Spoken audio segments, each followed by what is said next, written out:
नमस्कार, जय जोहार दोस्तों। आज मैं बात करूंगा हंसदेव जंगल की कटाई और वहां रह रहे आदिवासियों के साथ हो रहे जुर्म के बारे में। मैं हूं नीलेश और आप लोग देख रहे हैं मेरे यूट्यूब चैनल सीजी तक वायरल को।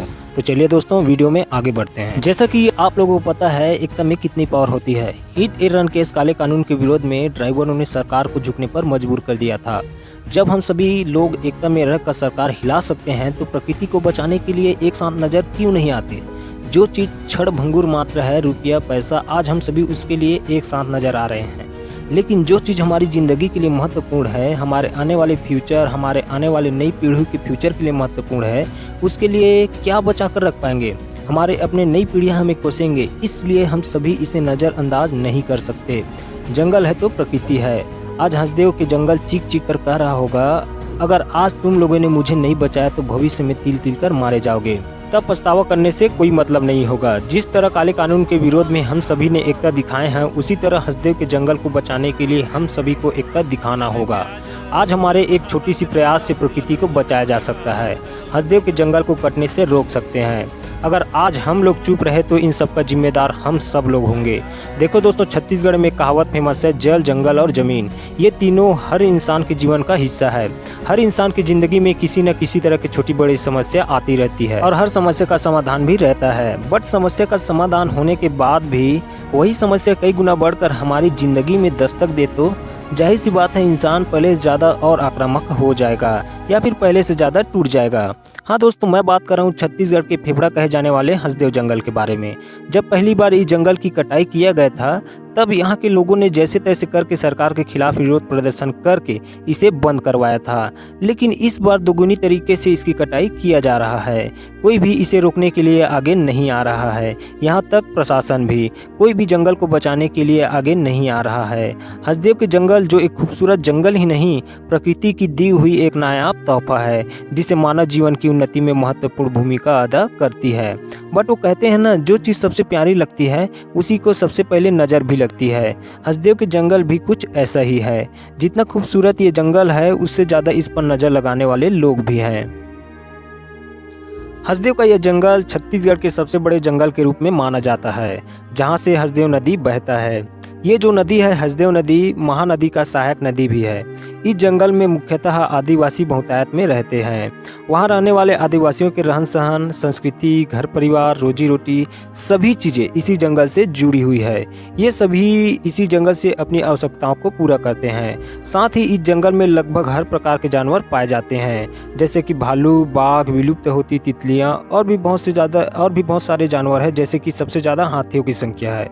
यहाँ रहने वाले जानवर इसी जंगल से अपने खाने की पूर्ति करते हैं। अगर जंगल को काट दिया जाएगा तो प्रकृति का विनाश होना तय है। साथ ही यहाँ रहने वाले जानवर जंगल के कटने से, खाना नहीं मिलने से गांव शहर की तरफ भागेंगे या फिर खाना नहीं मिलने से भूख से मर जाएंगे। सबसे पहले मुद्दे पर आते हैं, आखिर हंसदेव जंगल कहाँ है, कितने एकड़ में फैला हुआ है, सरकार इस जंगल को उजाड़ कर क्या करना चाहता है और सरकार को इससे क्या फायदा होने वाला है। साथ ही इससे छत्तीसगढ़ के भौगोलिक क्षेत्र में क्या प्रभाव पड़ने वाला है और सबसे ज़रूरी सवाल, यहाँ पर रहने वाले आदिवासी कहाँ जाएंगे और अपने जीवन यापन कहाँ से करेंगे। इन सारे सवालों का जवाब नीचे वीडियो में बताया जाएगा।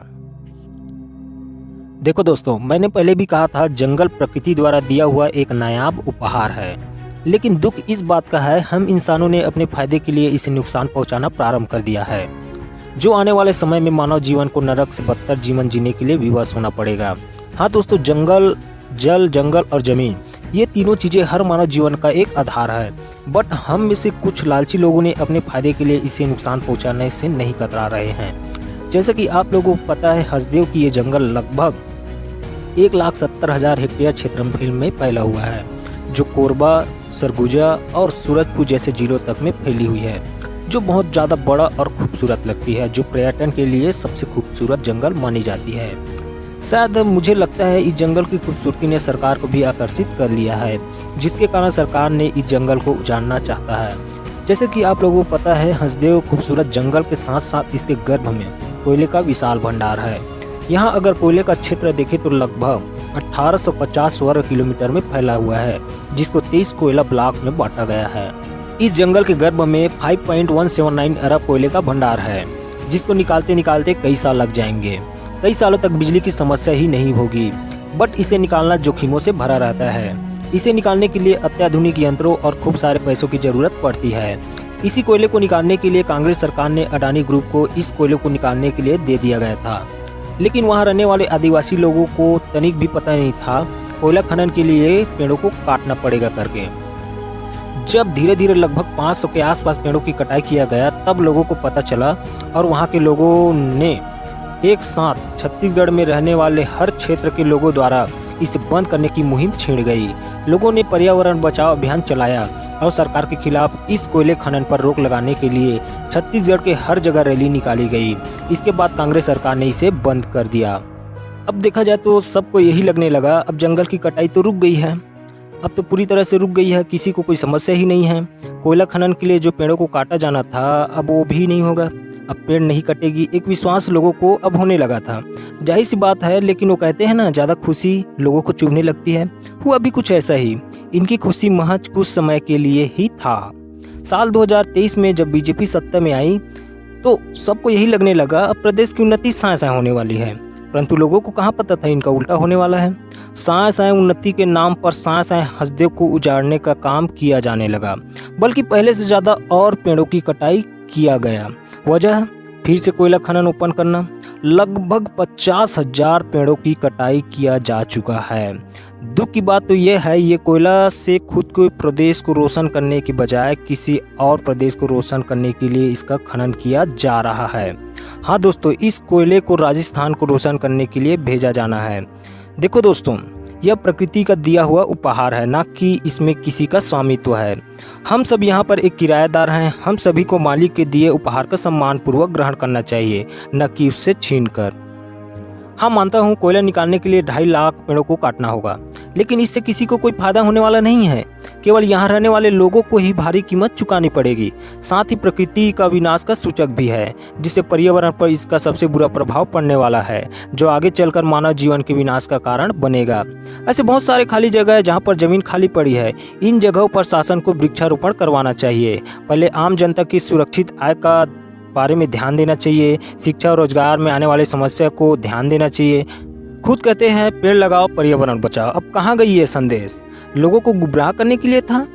चंद फायदे के लिए पेड़ों की कटाई किया जाना कहाँ तक सही है? अगर देश की तरक्की करना ही है तो उचित शिक्षा का प्रबंध करिए, इंजीनियरिंग में काम करिए, बिजली बनाने का और भी साधन है उस पर फोकस करिए।